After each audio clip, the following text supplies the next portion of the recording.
Hello student, welcome to my YouTube channel Rohit academy. Student, आज हम इस वीडियो में आप लोगों को बताएंगे क्लास 9th का ये पेपर है। सब्जेक्ट आप लोगों का सोशल साइंस यानी कि सामाजिक विज्ञान है। त्रैमासिक परीक्षा का ये पेपर है 2023-24 का। आप लोगों के जानकारी के लिए 24-25 का ये पेपर है। न्यू पेपर है आप लोगों का बाबू, और पेपर का कोड है NM01 है। ये बिल्कुल वायरल पेपर है। आप लोगों को जानकारी के लिए बता दूं बाबू, ये पेपर आप लोगों का त्रैमासिक पेपर के लिए सिर्फ इंपॉर्टेंट नहीं है, तो त्रैमासिक पेपर के लिए तो वेरी वेरी इंपॉर्टेंट है। हाँ, और ये पेपर वेरी वेरी इंपॉर्टेंट अर्धवार्षिक परीक्षा और वार्षिक परीक्षा दोनों के लिए इंपॉर्टेंट है। 70 नंबर जो आप लोगों का है संपूर्ण तरीके से कंप्लीट करा देंगे इस वीडियो में। चलिए बिना देरी के शुरू करते हैं बाबू। खंड आ का यहाँ से हमारा स्टार्ट होता है, जिसमें से आप लोग को MCQ क्वेश्चन दिए जाएंगे। कि कौन से क्वेश्चन MCQ क्वेश्चन रहेगा, जिसमें से पहला क्वेश्चन दिया गया, इंग्लैंड में समाजवाद का जनक किसे माना जाता है। यानी कि इंग्लैंड में समाजवाद का जनक किसे माना जाता है, हमें ये बताना है। तो इसका जो राइट आंसर हो जाएगा, क्या हो जाएगा बाबू, देखो जो माना जाता है, किसे माना जाता है, तो ये क्या कहते हैं, इनका क्या नाम है, रॉबर्ट ओवेन को माना जाता है। किसको माना जाता है, रॉबर्ट ओवेन को माना जाता है। सवाल हमारा ऑप्शन राइट हो जाएगा। दूसरा क्वेश्चन दिया गया है कि प्रथम इंटरनेशनल की स्थापना की हुई थी। यानी कि प्रथम इंटरनेशनल की स्थापना कहाँ हुई थी और कब हुई थी, मतलब कहाँ हुई थी ये बताना है। तो ये रूस में हुई थी, और कब हुई थी, 1864 ईस्वी में हुई थी। कब हुई थी, 1864 ईस्वी में हुई थी। फिर अगला क्वेश्चन दिया गया तीसरा वाला कि साम्यवादी घोषणा के लेखक हैं। यानी कि साम्यवादी घोषणा के लेखक कौन है, हमें ये बताना है। तो कार्ल मार्क्स और फ्रेडरिक एंगेल्स है। यानी कि डी वाला हमारा ऑप्शन इसका राइट हो जाएगा। फिर अगला क्वेश्चन 4 वाला क्वेश्चन दिया गया, खूनी रविवार की घटना कब घटित हुई थी। यानी कि जो खूनी रविवार की घटना घटित हुई थी, कब हुई थी, हमें ये बताना है। तो इसका जो राइट आंसर हो जाएगा, कब हुई थी बाबू, ये क्या कहते हैं, 1905 ईस्वी में हुई थी। कब हुई थी, 1905 ईस्वी में हुई थी। ठीक है। फिर अगला क्वेश्चन दिया गया है 6 वाला क्वेश्चन है। देखो यहाँ पर आप लोगों का एक मिस्टेक है, सीरियल वाइज नहीं है, तो उसको लास्ट में करा देंगे वो, कोई दिक्कत नहीं। आप लोगों को जो साफ साफ बात है उसको बता दे रहे हैं। एक क्वेश्चन इसमें टाइपिंग में पेपर बनाते समय दिक्कत, टाइपिंग में मिस्टेक कर दिया गया, तो उसको क्वेश्चन को लास्ट में आप लोगों को बता देते हैं। ठीक है। देखो क्या दिया गया, 6 वाला क्वेश्चन दिया गया, लेनिन ने ब्रेस्ट लिटोस्क की संधि 1918 किस राष्ट्र के साथ की थी। यानी कि किस राष्ट्र के साथ, किस देश के साथ की थी, हमें ये बताना है। तो इसका जो राइट आंसर हो जाएगा हमारा, कौन सा सवाल ऑप्शन इसका सही हो जाएगा, कौन सा, इसका भी सवाल हमारा ऑप्शन सही हो जाएगा। ठीक है, सवाल ऑप्शन सही हो जाएगा। फिर अगला क्वेश्चन दिया गया, दोहाब किसे कहते हैं। यानी कि दोहाब किसे कहते हैं, हमें ये बताना है। तो इसका जो राइट आंसर हो जाएगा, यानी कि इसका जो सही आंसर हो जाएगा, दो नदियों के बीच के भाग को दोहाब कहते हैं। यानी कि सा वाला इसका भी राइट आंसर हो जाएगा। फिर अगला क्वेश्चन दिया गया है कि गंगा की सबसे बड़ी सहायक नदी कौन सी है। यानी कि गंगा की सबसे बड़ी सहायक नदी कौन सी, हमें ये बताना है। तो इसका जो राइट आंसर हो जाएगा हमारा, कौन सा राइट है, यमुना है। गंगा की सहायक नदी कौन सी है, यमुना है। यानी कि हमारा डी वाला ऑप्शन इसका राइट हो जाएगा। ठीक है, चलिए अगला क्वेश्चन देख लेते हैं। अगला क्वेश्चन दिया गया, पश्चिम बंगाल का शोक नदी किसे कहा जाता है। यानी कि शोक नदी किसे कहा जाता है, जो दुख की नदी किसे कहा जाता है, वो हमें ये बताना है। तो इसका जो राइट आंसर हो जाएगा, दामोदर नदी को कहा जाता है। यानी कि आ वाला हमारा ऑप्शन इसका राइट हो जाएगा। ठीक है। फिर अगला क्वेश्चन देखिए क्या दिया गया है कि लद्दाख गिलगित एक पाकिस्तान से होकर बहने वाली नदी कौन सी है। यानी कि कौन सी है, हमें ये बताना है। तो 10 का जो राइट आंसर हमारा, इसका जो सही आंसर हो जाएगा, सा वाला हमारा ऑप्शन सही हो जाएगा। सिंधु नदी है। क्या है, सिंधु नदी है, ये सा वाला हमारा ऑप्शन सही हो जाएगा। फिर अगला क्वेश्चन दिया गया कि निम्नलिखित देश में से जनमत संग्रह का प्रस्तावाधिकार की व्यवस्थाएं मौजूद है। यानी कि कहाँ पर मौजूद है, हमें ये बताना। तो इसका जो राइट आंसर हो जाएगा, भारत में मौजूद है। हमारा कौन सा ऑप्शन सही हो जाएगा बाबू, इसका राइट आंसर यही आ वाला हो जाएगा। ठीक है। फिर अगला क्वेश्चन दिया गया है कि लोकतंत्र में किसी समस्या के समाधान में किसकी भूमिका अधिक होती है, हमें ये बताना है। तो किसकी भूमिका अधिक होती है, तो ये सभी की होती है। किसकी होती है, ये सभी की होती है। देखो, विपक्षी दल की भी होती है, मीडिया की भी होती है, सत्तारूढ़ दल की होती है। यानी कि हमारा कौन सा, ये डी वाला ऑप्शन राइट हो जाएगा। कौन सा, ये सभी की, ऑल ऑफ द एबव हो जाएगा। यही हमारा डी वाला ऑप्शन सही हो जाएगा। फिर अगला क्वेश्चन दिया गया, यंग इंडिया के संपादक कौन थे। यानी कि यंग इंडिया के संपादक कौन थे, हमें ये बताना है। तो इसका जो राइट आंसर हो जाएगा, महात्मा गांधी जी थे। कौन थे, महात्मा गांधी जी थे। फिर अगला क्वेश्चन दिया गया है कि सोमनाथ लहरी किस पार्टी के संबंध है। यानी कि किस, ये जो इनका नाम है, ये किस पार्टी से संबंध थे, यानी कि जुड़े हुए थे, हमें ये बताना है। तो इसका जो राइट हो जाएगा, भारतीय कम्युनिस्ट पार्टी से। कौन सा, भारतीय कम्युनिस्ट पार्टी से, बावाल हमारा ऑप्शन इसका राइट हो जाएगा बाबू। फिर अगला क्वेश्चन दिया गया, भारतीय जनसंघ के संस्थापक कौन थे। यानी कि भारतीय जनसंघ के संस्थापक कौन थे, हमें ये बताना है बाबू इस वीडियो में। ठीक है। देखो, तो जो इसका राइट आंसर हो जाएगा, इसका जो सही आंसर हो जाएगा हमारा, कौन से, अटल बिहारी वाजपेयी थे। कौन थे, अटल बिहारी वाजपेयी थे। इसका राइट आंसर कौन सा, आ वाला हमारा ऑप्शन इसका सही हो जाएगा। ठीक है। फिर अगला क्वेश्चन दिया गया, हम क्या दिया गया देखिए कि मानव पूंजी में निवेश करने में बदले में मिलता है, यानी कि उसके बदले में क्या हमें मिलता है, हमें ये बताना। तो उच्च आय मिलता है। क्या होता है? उच्च आय मिलता है। बवाल हमारा ऑप्शन सही हो जाएगा। फिर अगला क्वेश्चन दिया गया है, भारत की सूचना प्रौद्योगिकी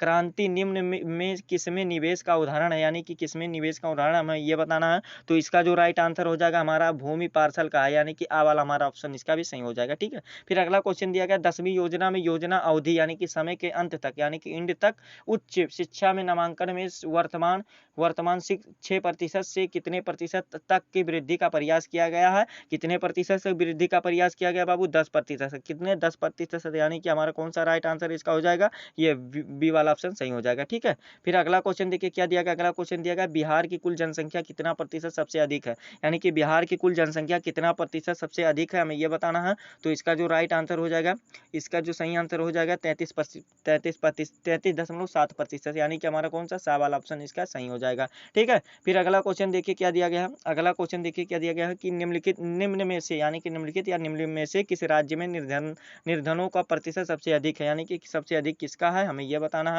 तो इसका जो राइट आंसर हो जाएगा कौन सा सा वाला हमारा आंसर राइट हो जाएगा उत्तर प्रदेश, यानी कि यूपी का है। किसका है? यूपी का है। ठीक है। ये वाला हमारा ऑप्शन सही हो जाएगा। तो देखो बाबू, एक क्वेश्चन कहते ना, ये आप लोगों को वहाँ पर घटी बड़ी थे, तो यहाँ पर आप लोगों को जो 20 वाला क्वेश्चन रहेगा क्या रहेगा, आप लोगों को देखिए दिमाग पूर्वक से आप लोग इसको सुन लीजिए और कमेंट करके हमें बताना क्या कि क्वेश्चन सुनिएगा।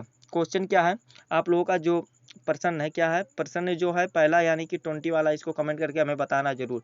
तो आगे आप लोगों को बताएंगे, ऐसा नहीं है आगे आंसर आप लोगों को बताएंगे। देखिए क्वेश्चन हमारा क्या कह रहा है कि 1774 ईस्वी में फ्रांस की राजगद्दी पर कौन आसीन हुआ, यानी कि कौन बैठा था, हमें यह बताना इसमें बस, और इसमें कुछ नहीं बताना। ठीक है। तो इसका ऑप्शन आप लोगों को दे देते हैं, लुई फर्स्ट दे देते हैं, यानी कि लुई प्रथम दे देते हैं, और लुई 10वीं दे देते हैं, और लुई 16वीं दे देते हैं, और हमारा ऑप्शन जो चौथा रहेगा इन्हीं में से कोई नहीं रहेगा। ठीक है। ये हमारा ऑप्शन है। तो आप लोगों को जो राइट आंसर रहेगा कमेंट करके जरूर बताइएगा। ठीक है बाबू, आप लोग तो जानते होंगे, कमेंट करके बताइएगा। ठीक है। चलो आगे आप लोगों को अब आंसर बता देते हैं। देखो अगला और यहाँ से हमारा खंड खा स्टार्ट होता है, जिसमें से वर्णनात्मक प्रश्न दिए गए, यानी कि इसका आंसर हमें उत्तर पुस्तिका में लिखना होगा। विस्तार पूर्वक से लघु उत्तरीय क्वेश्चन दिया गया। पहला क्वेश्चन देखिए क्या दिया गया, इसका भी आंसर बताएंगे। 70 में 70 नंबर स्टार्टिंग में कहते कि कंप्लीट कराएंगे, तो कराएंगे। देखो क्या दिया गया, पहला क्वेश्चन इसमें दिया गया, फ्रांसीसी समाज के किन तबकों को क्रांति का फायदा मिला। ठीक, ये पहला क्वेश्चन हो रहा है। क्या हो रहा है? ये पहला क्वेश्चन हो रहा है। और इसी में देखो एक क्वेश्चन और पूछा गया है। क्या पूछा गया है समझिएगा, समझो। कौन से समूह सत्ता छोड़ने के लिए मजबूर हो गए, यानी कि कौन से समूह सत्ता छोड़ने के मजबूर हो गए, क्रांति के नतीजों को समाज के किन समूहों को निराशा हुई। 4 नंबर का क्वेश्चन है, अथवा करके बीच में दिया गया। अथवा करके देखिए क्या दिया गया, अथवा करके दिया गया है कि लेनिन कौन था 1917 के रूसी क्रांति के उसके योगदान का वर्णन कीजिए, यानी कि वर्णन करना है। तो आप लोगों को सबसे पहले इसका आंसर बता दे रहे हैं कि फ्रांस के समाज के किन तबकों के लिए फायदा मिला। देखो इसका आंसर लिखिएगा क्या कि फ्रांसीसी क्रांति का सबसे ज्यादा फायदा कुलीन वर्ग को मिला। ठीक है। ये हमारा ये आंसर इतना कंप्लीट हुआ। फिर आगे देखो क्या दिया गया है कि कौन से समूह सत्ता छोड़ने के लिए मजबूर हो गए, यानी कि कौन से समूह सत्ता छोड़ने के लिए मजबूर हो गए, इसका बताना है। तो देखिए ये इसका आंसर लिखा है, इस क्रांति का फायदा सबसे ज्यादा पढ़े लिखे लोग और मध्यम वर्ग लोगों को हुआ, और राज परिवार कुलीन वर्ग तथा पादरी लोगों को इस बात पर अपनी सत्ता छोड़नी पड़ी। फिर आगे क्या दिया गया, क्रांति के नतीजों को समाज के किन समूहों पर निराशा हुई। तो इसका आंसर लिखिएगा कि क्रांति के कारण वहां के लोगों को अपना राजपाट छोड़ना पड़ा। ठीक है। यही हमारा राइट आंसर हो जाएगा बस बाबू, इससे आगे कुछ नहीं है। 4 नंबर आप लोग का वेल कंप्लीट होगा, और अथवा करके वाला भी आप लोग तैयार कर लीजिएगा। ठीक है। फिर आगे का क्वेश्चन देखिए क्या दिया गया है। आगे का क्वेश्चन देखिए कि भारत की स्थिति एवं विस्तार का वर्णन कीजिए। तो आप लोग को चलिए इसका आंसर भी बता देते हैं। भारत की स्थिति देखिए, पूरी तरह उत्तरी गोलार्ध में स्थित भारत के मुख्य भूमि 8 डिग्री 4 मिनट और 37 डिग्री 6 मिनट उत्तरी अक्षांश और 68 डिग्री 7 मिनट तक क्या दिया गया, फिर 97 डिग्री 25 मिनट पूर्वी देशांतर के बीच स्थित है, और उत्तर से दक्षिण तथा इसकी अधिकतम लंबाई 3214 किलोमीटर और पूर्व से पश्चिम तक की अधिकतम चौड़ाई 2933 किलोमीटर है। बस ये हमारा फोन नंबर बाबू आप लोग का विस्तार कर पूर्वक से बता दिए। ठीक, ये फिर अथवा करके भी दिया गया है, इसको भी आप लोग करना चाहे तो कर सकते हैं। ठीक है। आप लोगों को सभी क्वेश्चन है तो आप लोग इसको तैयार जरूर कर लीजिएगा। क्वेश्चन हम एक बता दे रहे हैं। ठीक है। देखिए आगे क्वेश्चन क्या दिया, जवाहरलाल नेहरू के नियत के साथ साक्षात्कार वाले भाषण के आधार पर आप लोगों को इसका निम्नलिखित प्रश्नों का उत्तर देना है। देखो क्या देना है, पहला क्वेश्चन क्या दिया गया, नेहरू ने क्यों कहा कि भारत की भविष्य सुस्ताने और आराम करने की नहीं है, यानी कि नहीं है, क्यों कहा था? देखो इसका आंसर लिखेगा कि नियत द्वारा सुनिश्चित वह शुभ दिन आ गया, हमारा देश भारत की लंबी निद्रा और संघर्ष के बाद सुनहरे भविष्य के लिए पुनः जागृत, जीवंत मुक्त और स्वतंत्र खड़ा होकर के, यानी कि आप लोग को ये वाला हो जाएगा ना, नहीं ये वाला देखो क्या है, इसका आंसर दूसरा है। इस नए भारत को, यहाँ पर देखो पहला क्वेश्चन क्या दिया गया है कि नेहरू ने क्यों कहा था, इसका आंसर वो नहीं है बाबू। नेहरू ने क्यों कहा था कि भारत के भविष्य को सुस्ताने की और आराम करने का नहीं है, तो इसका आंसर लिखेगा कि आज़ादी की लड़ाई के दौरान नेताओं ने देश के लोगों के भविष्य का निर्माण के लिए कई वादे किए थे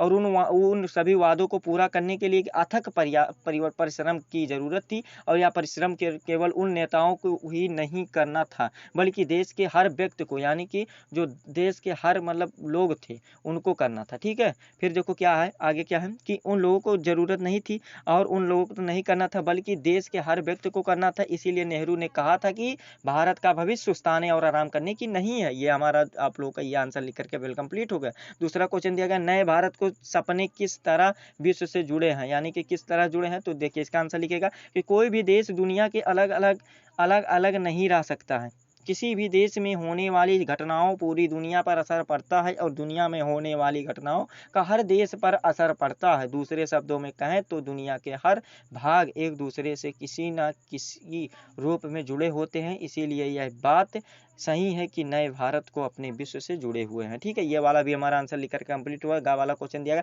वह संविधान निर्माताओं से क्या शपथ चाहते थे, यानी कि नेहरू जी क्या शपथ चाहते थे, तो इसका आंसर लिखेगा वह शपथ वो संविधान निर्माताओं से भारत की सेवा करने का शपथ चाहते थे। बस ये वाला भी हमारा राइट आंसर हो जाएगा। ठीक, फिर आगे देखो क्वेश्चन क्या दिया गया है कि हमारी पीढ़ी के सबसे महान व्यक्ति की कामना हर आंख पोंछने है, यह इस कथन किसका जिक्र कर रहा है, तो यह देखो यह महात्मा गांधी जी जिक्र किए हैं। कौन है? महात्मा गांधी जी जिक्र किए हैं कि हमारी पीढ़ी के सबसे महान व्यक्ति की कामना हर आंख से आंसू पोंछने की है।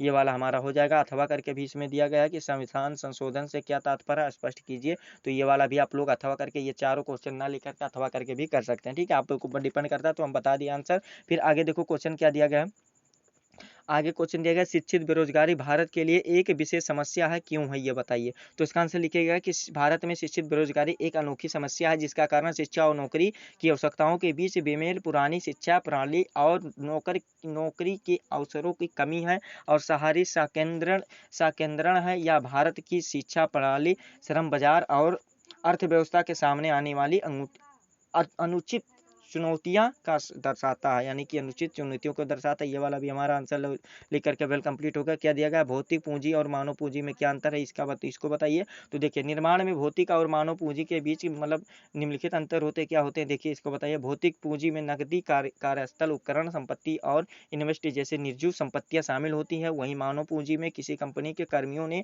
जुड़े कौशल, ज्ञान और क्षमताओं को, यानी कि कैपेसिटीज को वर्णन करती है। बस ये वाला भी 6 नंबर लिख करके वेल कंप्लीट हो गया बाबू। फिर आगे देखो अथवा करके भी दिया गया, अगर आप ऊपर वाला नहीं करना चाहते तो ये वाला भी कर सकते हैं। क्या दिया गया, वेरी इंपॉर्टेंट क्वेश्चन है, जितना बता रहे हैं। ठीक है, देखो क्या दिया गया है, अथवा करके रूस के सामाजिक, आर्थिक और राजनीतिक हालात 1905 से पहले क्या कैसे थी, तो देखिए इसका आंसर भी लिख सकते हैं आप लोग।